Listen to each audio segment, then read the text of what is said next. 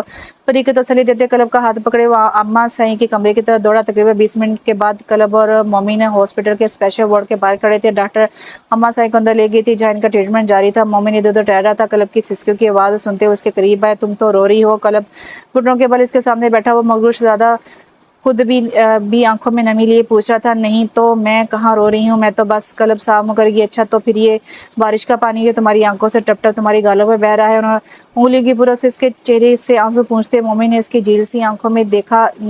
نہیں تو اچھا چپ ہو جاؤ، تم دعا کرو اماں سائیں کو کچھ نہ ہو۔ میں بھائی کو پہلے ہی کھو چکا ہوں، میرے پاس اماں سائیں بابا سائیں تمہارے علاوہ کوئی نہیں ہے۔ میں دعا ہی تو کر رہی ہوں کیونکہ میرے پاس بھی کوئی نہیں ہے۔ بابا بھائی وہ سب تو مجھے پوچھنے ہی نہیں آتی، ان کو تو میری یاد ہی نہیں آتی۔ میری ماں تو میری بچپن ہی مجھے چھوڑ کر چلی گئی دنیا سے۔ اب اماں سائیں کی شکل میں مجھے ماں ملی، انہوں نے مجھے ماں کا پیار دیا۔ میں ان کے لیے دعا نہیں کروں گی تو کس کے لیے کروں گی؟ مومن کو اس کے آگے اپنا درد کم لگا تھا۔ سنو، کیا میں تمہارا نہیں ہوں؟ مومن نے سوال کیا۔ آپ میرے ہیں؟ جواب کی بجائے معصومی سے پوچھا گیا۔ ہاں میں صرف تمہارا ہوں، تمہارا ہی رہوں گا۔ مومن کے جواب نے قلب کے چہرے کی خوشی اور چمک کو بڑھا دیا تھا۔ تم بیٹھو، اب میں ڈاکٹر سے مل لوں؟ ڈاکٹر کو باہر آتے دیکھ مومن نے اٹھتے ہوئے کہا۔ ڈاکٹر صاحب کیا ہوا میری والدہ کو، اور اچانک ان کی طبیعت اس طرح کیسے بگڑ گئی؟ اب کیسی ہیں وہ؟ مومن نے ایک ہی سانس میں سارے سوال کر ڈالے۔ دیکھیں شاہ صاحب، آپ کی والدہ کی حالت ابھی بھی کرٹیکل ہے، اگلے 2 گھنٹے ان کے لیے بہت اہم ہے۔ مگر انہیں ہوا کیا ہے؟ ان کی یہ حالت اچانک ایسے کیسے ہوئی؟ بلکہ مجھے لگتا ہے پچھلے کچھ دنوں سے ان کے منہ سے خون آ رہا تھا۔ پتہ نہیں آپ لوگوں نے لاپرواہی کیوں برتی؟ ہمیں نہیں پتا تھا، ماں سائیں نے ہم سب سے ہی چھپایا۔ شاہ صاحب، آپ کی والدہ کو کسی شے میں روز ایک ایسا زہر ملا کر پلایا گیا ہے جو بظاہر تو اثر نہیں کرتا مگر آہستہ آہستہ انسان کی اندرونی اعضاء کو ناکارہ کر دیتا ہے اور چند مہینوں میں ہی مریض کی ڈیتھ ہو جاتی ہے۔ آپ کی والدہ کو یہ زہر پچھلے 20 دن سے دیا جا رہا ہے۔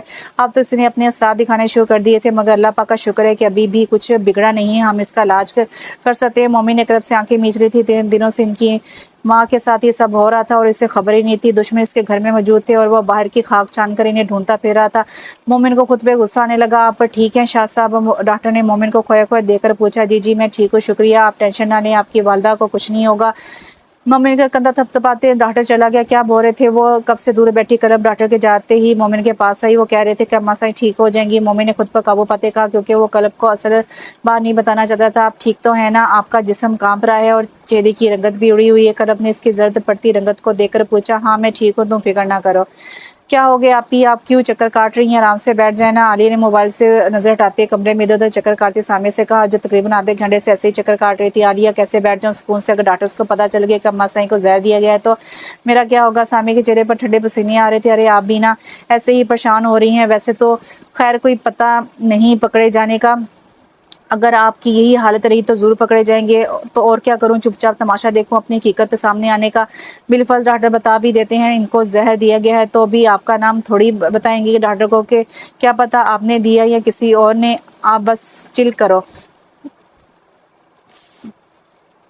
سیب کا ٹکڑا منہ میں ڈالتے عالیہ نے اس کی مشکل کا حل بتاتے ہوئے کہا۔ عالیہ تم مومن کو نہیں جانتی، وہ بال کی کھال اتار لے گا، وہ پتہ کر لے گا یہاں بات کسی اور کی نہیں، اس کی اماں جان کی ہے۔ سامی ابھی بھی ڈر رہی تھی۔ ارے میری بھولی آپی، کیا وہ اپنے بھائی کی موت کا پتہ لگا سکا ہے جو اس بات کا لگا لے گا نہیں نا؟ تو بے فکر ہے، حویلی میں صرف آپ ہی نہیں اور بھی لوگ رہتے ہیں جو اماں سائیں کو زہر دے سکتے ہیں، ان میں پری، سکینہ اور اس کی چھٹانگ بھر کی بیوی کیا نام ہے اس کا؟ ہاں کلب وہ بھی تو ہے، سب سے پہلا شک تو جائے گا اس لڑکی پہ۔ ارے ہاں یہ تو میں ٹینشن میں بھول ہی گئی کہ مجھے تو گھرانے کی ضرورت ہی نہیں ہے، مجھے تو گھبرانے کی ضرورت ہی نہیں ہے۔ علی کی بات پر سامی نے سکا سانس لی۔ سب سے پہلے تو آپ نے گھبرانا نہیں ہے، علی نے خانقاہ صاحب کا مشہور ڈائلاگ بولا تو وہ دونوں ہنس پڑی۔ اما صاحب کی طبیعت اب سنبھل چکی تھی، اس لیے ڈاکٹر نے چھٹی دے دی تھی اور وہ سب حویلی آ چکے تھے۔ اما صاحب کلب آپ کے پاس رہے گی، آپ کو کسی بھی چیز کی ضرورت ہو تو اس کو بول دیجیے گا۔ اما صاحب کو بستر پر لٹاتے ہوئے کہا۔ ارے اما صاحب کیسی ہیں؟ آپ کو پتا ہے آپ کا سن کر میں کتنا ڈر گئی تھی، مگر آپ ٹھیک ہیں؟ سامنے آتی اما صاحب سے لپٹتے ہوئے کہا۔ ممی نے اپنی نفرت اور غصہ بامشکل چھپایا۔ اس کا بس چلتا ہے اس عورت کو یہیں کھڑے کھڑے زمین میں گاڑ دیتا، دوگلی عورت۔ بھابھی میں جلدی میں آپ کو بتا نہیں سکا اور پھر مبشر بھی اکیلا ہو جاتا ہے، اس لیے مومی نے دنیا جہاں کی محبت لفظوں میں سمائے کہا۔ بہت اچھا کیا تم نے، میں نے عالیہ کو جیسے ہی کال کر کے اما صاحب کی طبیعت کا بتایا تو وہ تو پریشان ہوتے دوڑی چلی آئی۔ سامی نے علی کو بھی گھسیٹ لیا، حالانکہ وہ تو فل تیاشار ہو کر مومن سے ملنے آئی تھی۔ جتنی محبت آپ کرتی ہیں نا میری فیملی سے اور مجھ سے، تو وہ تو شاید کسی نے کسی کے ساتھ نہ کی ہوگی، ایسی بے لوث محبت کہ میرے بھائی کو مار دیا، میری ماں کو زہر دے کے قطرہ قطرہ ان کی جان نکالنی چاہیے اور نہ جانے اب کیا کریں گی۔ ان کی محبت ایسی ہے تو نفرت کیسی ہوگی؟ مومن تو بس سوچ سکا۔ اور تم کھڑی کھڑی کیا دیکھ کیا رہی ہو؟ جاؤ اماں صاحب کے لیے جوس بنا کر لاؤ۔ سامنے نے پاس کھڑی پری کو کہا۔ وہ چھوٹے صاحب کا حکم ہے کہ اماں صاحب کو کوئی کچھ نہیں دے گا کھانے کو یا پینے کو، وہ خود اپنے ہاتھوں سے دیں گے۔ پری کی بات سامنے کے چہرے کی ہوائیاں اڑا گئی، اسے لگا کہ اب تو گئی کام سے مطلب مومن کو پتہ چل گیا ہے۔ وہ کیوں مومن کبھی تم گھر میں نہ ہو تو اماں صاحب کیا بھوکی پیسے رہیں گی؟ علی نے میک اپ سے لدی آنکھیں بامشکل کھول کر مومن سے پوچھا۔ نہیں علی ایسی بات نہیں ہے، ڈاکٹر نے ہدایت کی ہے اور بعد میں کسی کو اماں صاحب کے کھانے پینے کا شیڈول دے دوں گا۔ صاف ظاہر ہے ہر وقت تو میں نہیں موجود ہوں گا نا، تو کسی نہ کسی کو ہی کرنا ہی ہے۔ مومن کی بات پر سامی کا رکا سانس بحال ہوا۔ عالیہ نے بھی بہن کی طرف دیکھتے ہوئے سکا سانس لیا۔ اس نے آنکھیں کھولی تو تیز روشنی سے پہلے اس سے کچھ نظر ہی نہ آیا، مگر پھر گزرے وقت کے واقعات آہستہ آہستہ اس کے ذہن کے پردے پر فلم کی مانند چلنے لگے۔ اس نے اپنے ہاتھوں کو حرکت دینی چاہیے مگر بے سود، اس کو کرسی کے ساتھ باندھا گیا تھا۔ وہ جتنی دیر سے یہاں تھا، اس کے پیچھے جانے اس کے گھر والوں پر کیا قیامت گزر چکی ہوگی۔ کلب کا خیال آتے اس کی ریڑھ کی ہڈی میں سنسنی دوڑ گئی۔ اس کا تو کوئی جرم بھی نہ تھا جس کی پاداش میں اسے سنسان جگہ پر قید کیا جاتا۔ پچھلے 15 دنوں سے وہ اس جگہ پہ قید ہے، تو تمہیں پھر سے ہوش آ گئے۔ چلو اب ہم تمہیں بے ہوش نہیں کریں گے، کمینگی سے کہا گیا۔ تم کیا سمجھتے ہو تمہارا ظلم ایسے ہی چھپا رہے گا؟ کوئی تمہارا حساب نہیں لے گا، تم سے پوچھے گا نہیں؟ دراب نے خود کو چھڑانے کی ناکام کوشش کرتے ہوئے کہا۔ نہ ابھی ایسا کوئی ماں کا لال پیدا نہیں ہوا جو وقار احمد کی سوچ تک بھی پہنچ سکے۔ وقار نے کھولا جھاڑتے ہوئے کہا، دیکھ رہنا سچ سب کے سامنے آئے گا اور پھر تمہارا کیا ہوگا؟ جب سچ سامنے آئے گا تب کی تب دیکھی جائے گی۔ تم تو اس وقت تک اللہ کو پیارے ہو چکے ہوگے۔ وقار نے ہنستے ہوئے کہا، تمہیں بے نقاب کرنے والا تمہاری سوچ بھی پڑھے لینے والا نہ صرف پیدا ہو چکا ہے بلکہ بہت جلد تمہیں آسمان سے زمین پر لا پٹکے گا۔ دراب نے اس کی آنکھوں میں آنکھیں ڈالے کہا، پہلے تم خود کو تو بچا لو پھر ہماری بات کرنا۔ وقار کے تھپڑ نے دراب کی بولتی بند کر دی۔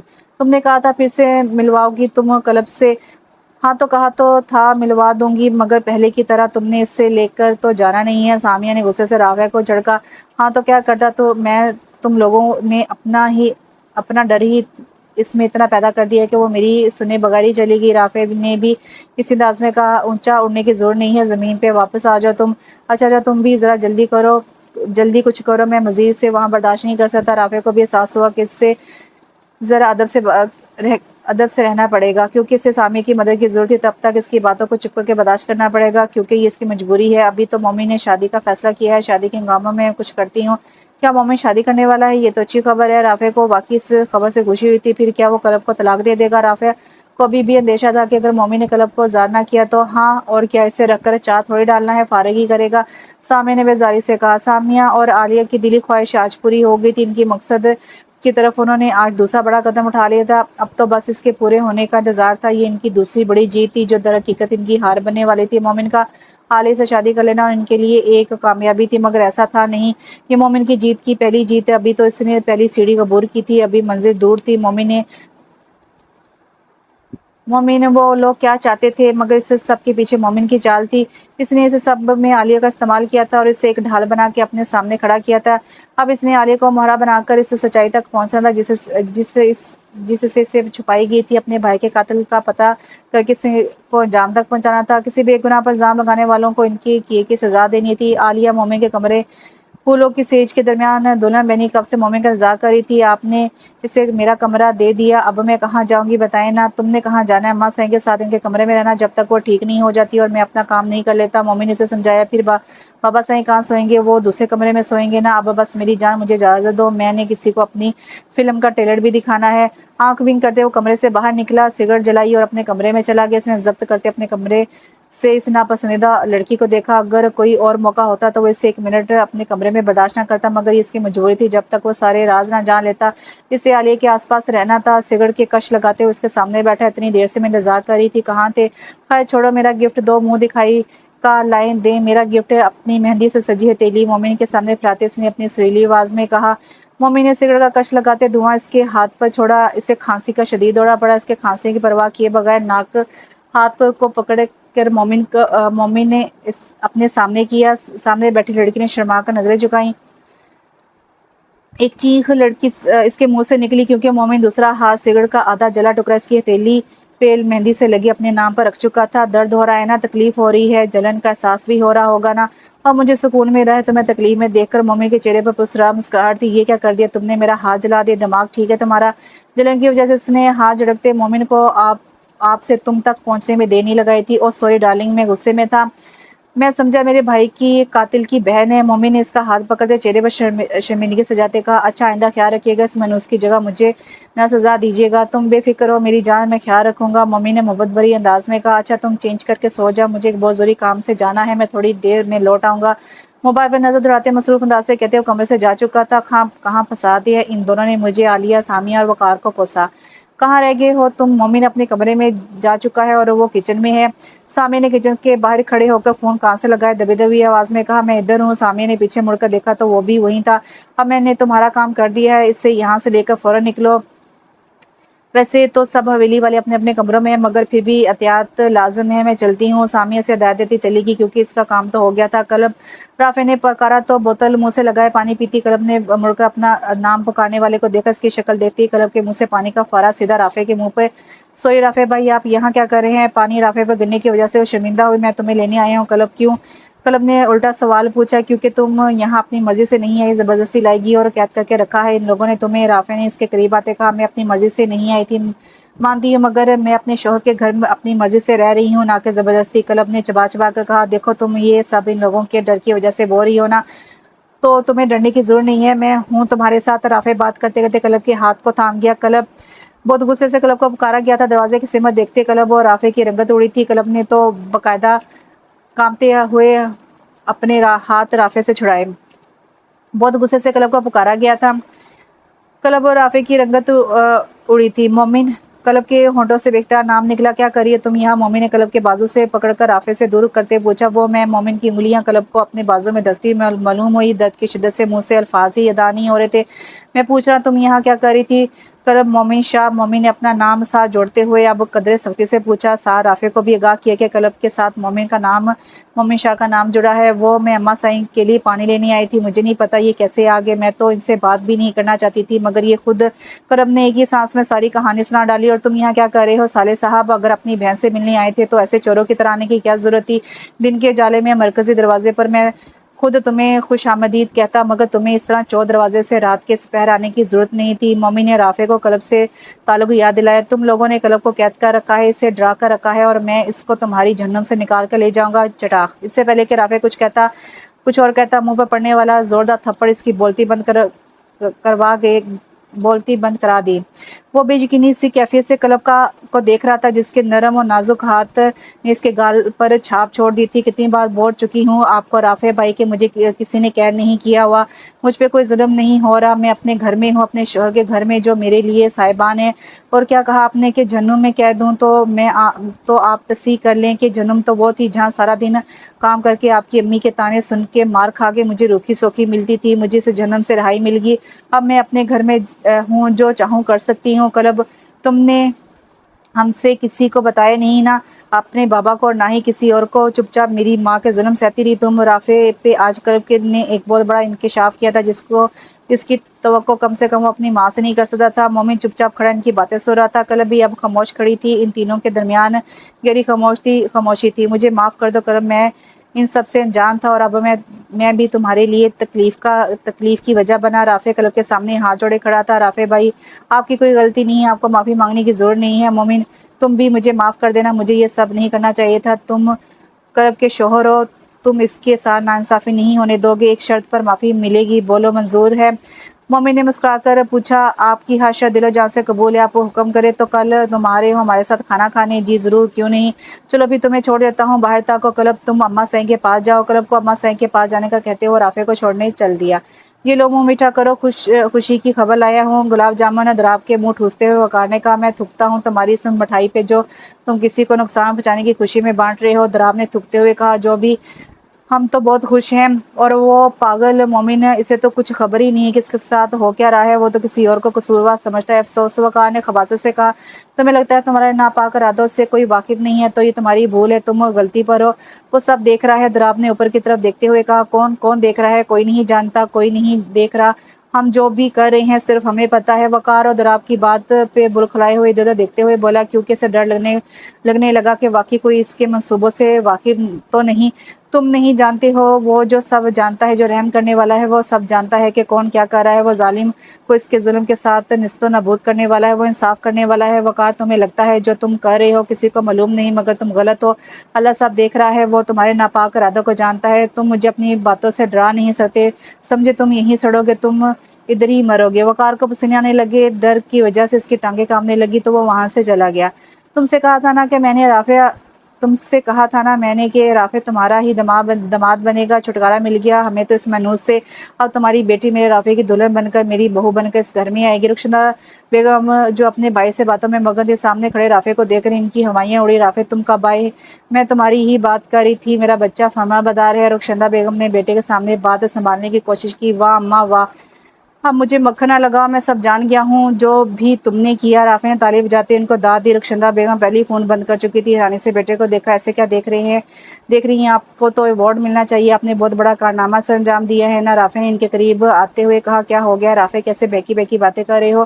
تم ماں کا احترام بھول گئے ہو تم۔ رخشندہ بیگم نے آج پہلی بار اپنے بیٹے کی آنکھوں میں اپنے لیے نفرت دیکھی تھی، اور وہ کیسے برداشت کر سکتی تھی؟ آپ نے کیوں کیا ایسا؟ آخر کیا قصور تھا کلب کا جو آپ نے اس معصوم پر ظلم کیا، صرف اس لیے کہ میری شادی اس سے نہ ہو؟ آپ کی دلی تمنا پوری ہوئی، مگر آپ کو بہت جلد آپ کی بہو سے منواؤں گا، انتظار کیجیے گا۔ رافع ان کا سکون برباد کرتا اپنے کمرے میں جا چکا تھا۔ صبا، چلو آج سے یہ تمہارا ہی گھر ہے، گھر بنانے کی ضرورت بالکل بھی نہیں ہے۔ رافع اپنی دلہن کا ہاتھ پکڑے گھر لایا۔ رخشندہ بیگم کے چہرے کی رنگت ہی تبدیل ہو گئی اپنے بیٹے کے ساتھ دلہن بنی لڑکی کو دیکھ کر۔ کون ہے یہ لڑکی اور تم اس کو یہاں کیوں لائے ہو؟ رخشندہ بیگم نے صبا کو نظروں میں رکھتے ہوئے اپنے بیٹے سے سوال کیا، یہ میری بیوی ہے، اور بیوی یہ میری امی جان، مطلب تمہاری ساس صاحبہ ہے۔ رخشندہ بیگم کے سوال کا جواب دیتے اس نے صبا سے تعارف بھی کروا دیا تھا۔ رخشندہ بیگم تو اس کے جواب پر غصے سے پاگل ہونے کو تھی، آخر کیوں نہ ہوتی اس بیٹے کی شادی اپنے بھائی کی بیٹی سے کروانے کے لیے انہوں نے کیا کیا پاپڑ نہ بیلے تھے، کتنے جتن کیے تھے، اور آج ان کا بیٹا کسی اجنبی لڑکی کو ساتھ لے کر بول رہا یہ میری بیوی ہے۔ یہ تم کیا بول رہے ہو؟ تم ہوش میں تو ہو نا؟ تمہارا رشتہ میں نے تمہارے ماموں کی بیٹی سے طے کر دیا ہے، اور تم اس لڑکی سے شادی کر کے آگے ہو۔ غصے سے بیٹے کو گھورتے انہوں نے آنے والی کی پرواہ کرنا بھی گوارا نہ کیا۔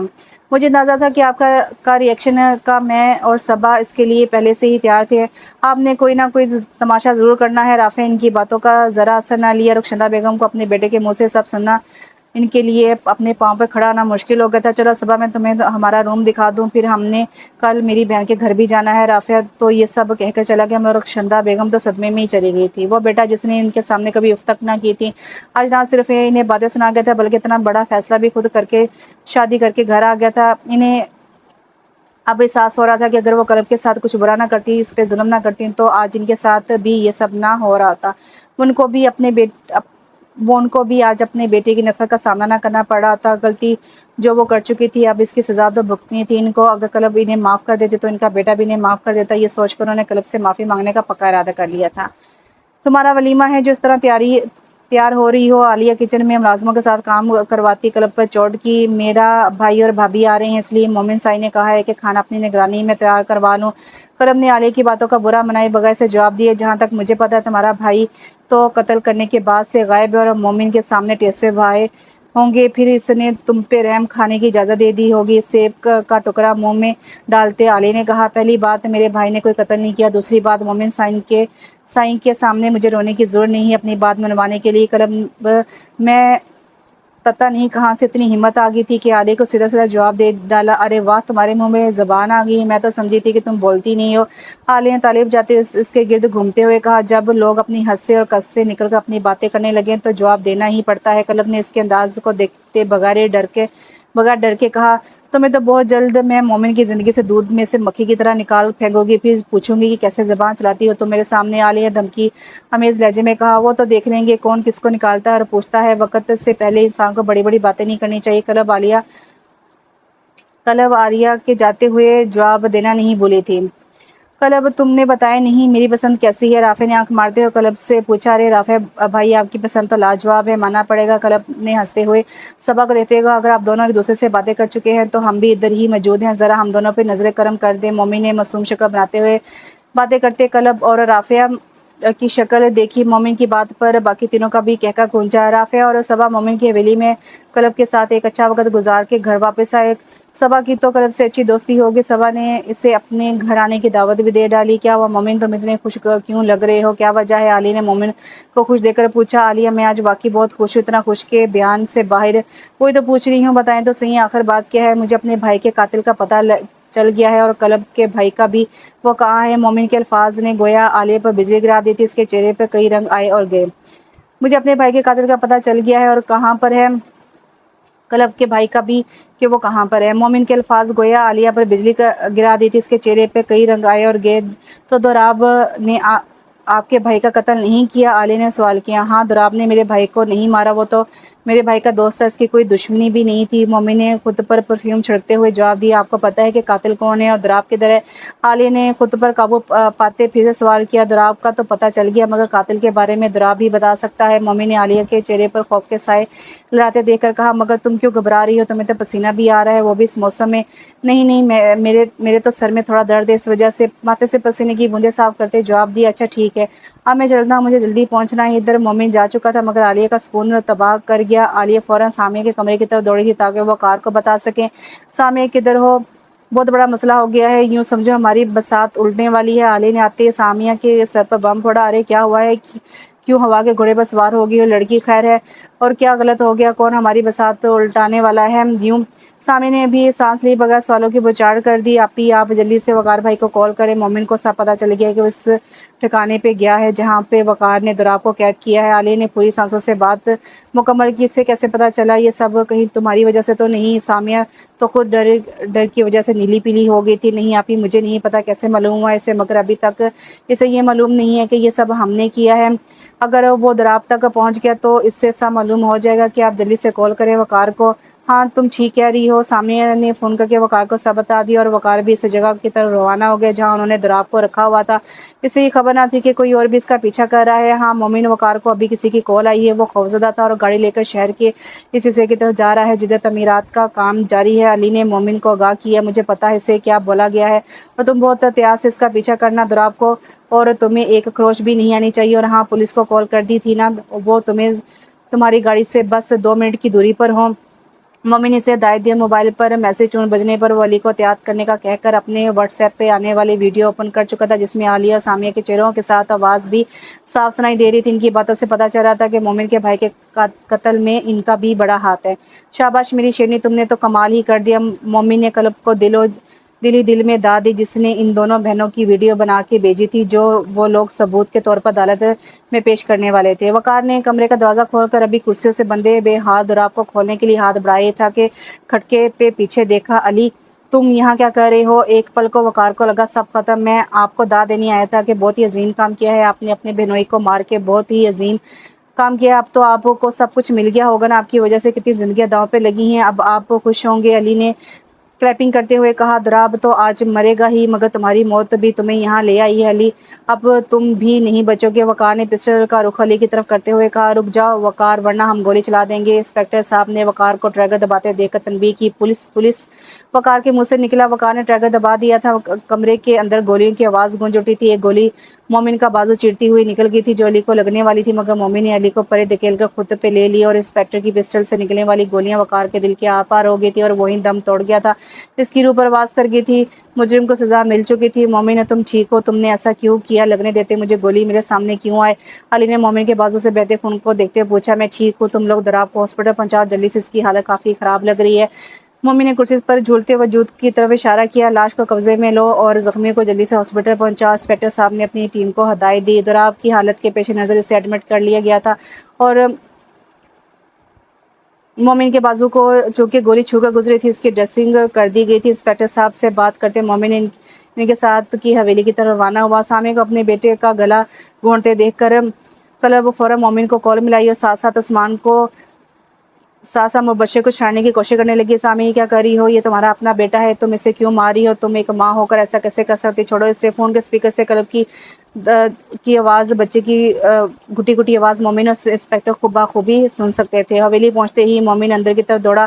لیڈی پولیس آفیسر بھی پہنچ چکی تھی۔ انہوں نے عالیہ اور سامعہ کو قابو کرنا چاہا۔ سامعہ کو تو پکڑ لیا، مگر عالیہ نے اس سے پہلے ہی خود کو گولی مار لی تھی۔ مومن نے کلب اور مبشر کو اپنے سینے سے لگایا۔ کیسے کوئی بچہ اپنا گمشدہ کھلونا ملنے پر سینے سے لگا لیتا ہے، پھر سے گم نہ ہو جائے۔ سامعہ اور وقار کو عدالت نے پھانسی کی سزا دی تھی کیونکہ ان پہ قتل کا جرم ثابت ہو چکا تھا۔ دراب نے گواہی دی تھی کہ مومن کے بھائی کا قتل کرنے والا وقار ہی تھا۔ وقار کی بہن سامعہ بھی اپنے شوہر کے قتل کروانے کی سازش میں شامل تھی۔ نہ صرف یہ بلکہ سامعہ نے یہ بھی قبول کیا تھا کہ اس نے زہر دے کر اپنی ساس اور اپنے بیٹے کا گلا گھونٹ کر مارنے کی کوشش بھی کی تھی۔ اس طرح مجرموں کو سزا سنا کے مقتول کو انصاف دلایا گیا تھا۔ ایک لالچی عورت اپنے لالچ میں محبت کرنے والا شوہر خود ہی کھو دیا تھا، اپنی ہری بھری خوشحال فیملی کا شرازہ بکھیر کر رکھ دیا تھا۔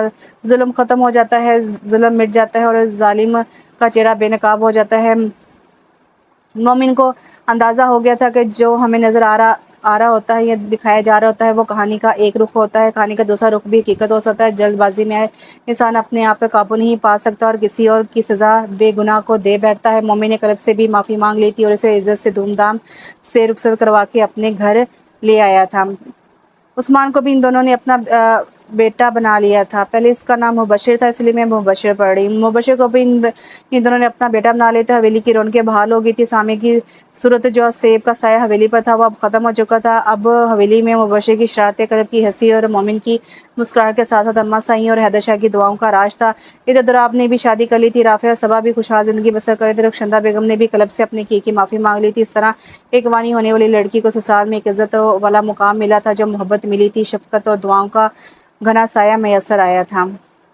تو کیسا لگا یہ ناول؟ اچھا تھا ناول، لیکن اس میں اردو میں بہت زیادہ مسٹیک تھی۔ اور میں آپ لوگوں کو ایک بات بتاتی چلوں کہ یہ جو ناول ہوتے ہیں یہ میں نہیں لکھتی، یہ رائٹر لکھتی ہیں، اور رائٹر کی ہی اردو کو میں پڑھتی ہوں۔ اور اس کا مطلب یہ نہیں ہوتا کہ اگر وہ جو میں اردو پڑھ رہی ہوں تو وہ میں غلط پڑھ رہی ہوں، کیونکہ جو لکھا ہوتا ہے اس کو میں پڑھتی ہوں۔